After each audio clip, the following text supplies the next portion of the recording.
qu'est-ce qu'on connaît de l'océan? On connaît à la fois beaucoup et peu.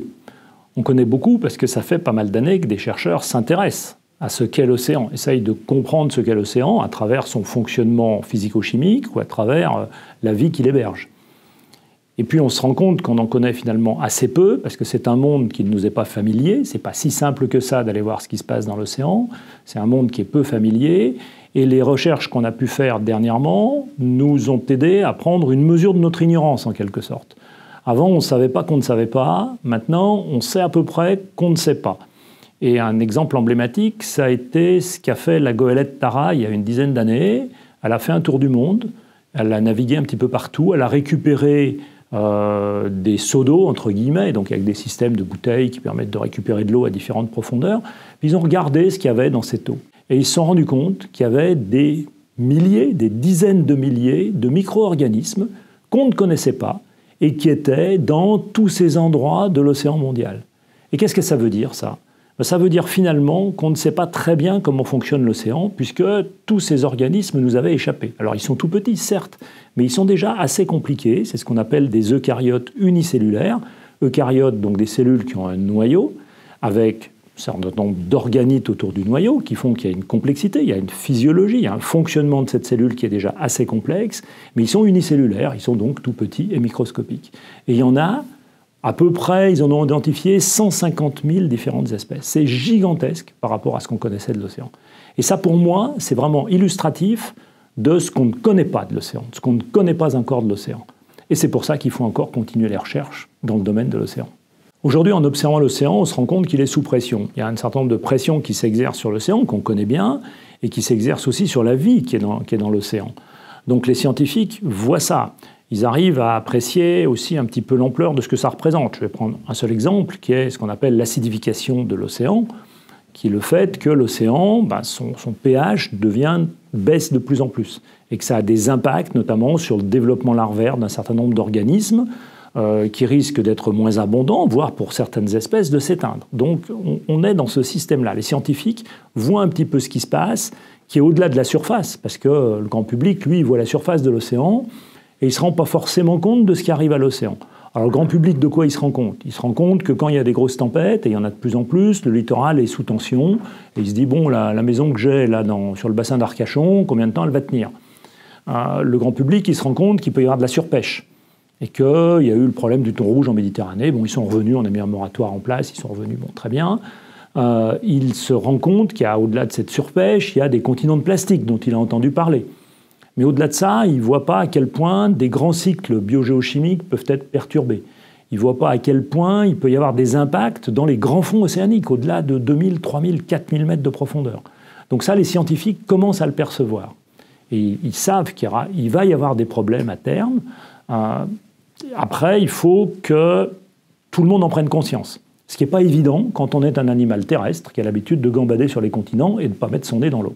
Alors, est-ce qu'on a des références dans le passé géologique de la Terre qui pourraient nous aider à comprendre ce qui pourrait advenir à l'océan dans les décennies, voire les siècles qui viennent? On est face à un problème avec l'océan qui est qu'il y a une inertie dans le système océanique. C'est-à-dire qu'il ne réagit pas aussi vite que réagissent les écosystèmes continentaux. Il y a une inertie temporelle, la masse d'eau est considérable, elle se réchauffe à un rythme totalement différent de celui de l'atmosphère, par exemple. Et donc l'impact du réchauffement sur la masse océanique, sur la masse d'eau océanique, il va se faire sentir d'ici quelques siècles, sans doute. Donc on a du mal à se projeter. Maintenant, on a quand même des références anciennes. Je peux vous donner une référence qui s'appelle, un mot horrible, le Paléocène et Ocène thermal maximum, PETM, qui s'est passé il y a 55 millions d'années. Un réchauffement assez brutal à l'échelle géologique, mais vraiment brutal pour l'échelle géologique. Et à ce moment-là, on était dans une période chaude, et c'est devenu une période trop chaude avec des secteurs de l'océan qui étaient vraiment extrêmement chauds. On avait des températures moyennes dans certains secteurs qui étaient au-delà de 30 degrés. Et là, on a vu l'influence de ce réchauffement sur la microfaune, notamment. Et on a vu qu'il y avait toute une série d'espèces qui s'étaient éteintes, des espèces qui avaient migré. Enfin, il y a eu des transformations majeures dans le fonctionnement de l'océan à ce moment-là, jusqu'à ce qu'elle redevienne à la normale quelques milliers d'années plus tard, quand même. Donc, on a cet exemple-là. On a des exemples plus anciens, à la limite entre l'ère primaire, le paléozoïque, et l'ère secondaire, le mésozoïque. il y a une crise majeure qui va faire disparaître un grand nombre d'espèces marines. Plus de 90% des espèces marines vont disparaître, des grosses espèces marines, pas des micro-organismes et des virus, hein, bien sûr. Donc elles vont disparaître et on va basculer dans d'autres écosystèmes. Je peux vous donner un exemple de ces écosystèmes de la fin de l'ère primaire, qui étaient des grandes prairies sous-marines, gigantesques prairies sous-marines, sans doute extrêmement colorées, si on fait référence aux animaux qui existent toujours actuellement, mais qui sont devenus très rares. C'était des animaux qui avaient une sorte de système racinaire, qui avaient une tige et qui avaient une corolle au bout de la tige, et qui vivaient un petit peu plantés comme des fleurs. Et il y avait une densité de ces animaux assez incroyable, qui fait que ça ressemblait, on parle de prairies d'ailleurs pour ces organismes, qui sont des cousins des oursins et des étoiles de mer, on parle de prairies pour ces organismes, qui devaient tapisser et qui tapissaient le fond de l'océan sur des surfaces gigantesques et qui ont disparu au moment de la crise. Et il n'y en a plus. Il n'y en a plus maintenant que dans les grands fonds pour certains d'entre eux. Pas tous en plus, il y a des groupes qui ont disparu et pour certains d'entre eux, il y en a dans les grands fonds océaniques. Donc on voit bien qu'au moment d'une crise, comme celle qu'on est en train d'amorcer, il y a des gagnants, il y a des perdants, et que les écosystèmes qui vont se régénérer après la crise, parce qu'ils vont se régénérer après la crise, même si ça prend en gros 1 million d'années quand même, hein, il faut être patient, quand ils se régénèrent, il y a des gagnants qui sortent et les perdants ne sont plus là. Donc ça a des impacts considérables. Scientifiquement, on essaye de les percevoir, d'essayer de se projeter dans le futur, mais c'est très difficile justement à cause de cette inertie de l'océan. On ne sait pas exactement quel impact ça va avoir. Si on parle de l'acidification, c'est-à-dire de la diminution du pH, ça a des impacts sur les larves. Est-ce que certaines espèces vont être résistantes par rapport à ça ou pas? Est-ce que l'espèce A qui est résistante, mais si elle dépend de l'espèce B pour se nourrir, qui elle n'est pas résistante, qu'est-ce qui va se passer? Et réciproquement. Donc on voit bien qu'on peut avoir une cascade d'effets, des effets en cascade dans le fonctionnement des écosystèmes, qui fait que cet effet en cascade va perturber complètement l'écosystème, qui va franchir un seuil, qui va se mettre à fonctionner complètement différemment. C'est ça une crise en fait. C'est une bascule dans un autre état. Et ce nouvel état, sera-t-il propice au développement des activités humaines ou pas? On ne sait pas. Donc maintenant le constat, c'est qu'on sait un certain nombre de choses.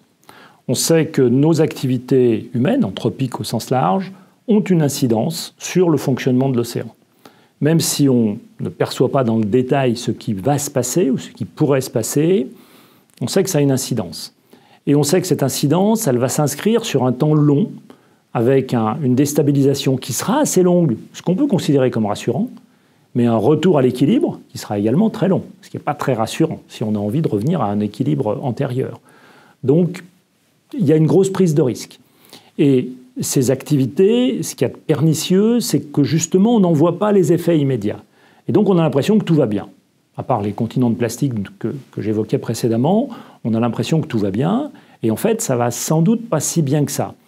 Et il y a simplement une clause de précaution qu'on devrait appliquer. C'est-à-dire qu'on devrait réduire un certain nombre de nos pressions anthropiques, et on sait assez bien lesquelles. On pourrait réduire la pollution de l'océan. On pourrait réduire les activités de surexploitation de l'océan à travers la surpêche et les choses comme ça. Donc, on sait très bien ce qu'on pourrait faire, et je n'ai pas l'impression qu'on le fasse. Et c'est même pire que ça, j'ai l'impression qu'on est même tenté d'aller chercher encore plus de ressources dans l'océan. On peut évoquer les ressources minières, par exemple, des grands fonds marins, où on se dit, tiens, finalement, on n'a pas suffisamment de ressources de métaux et de minéraux sur les continents, on va aller chercher dans les grands fonds. Maintenant, on a une technologie qui nous permet d'y aller. Je pense pour ma part que ça serait la pire des erreurs.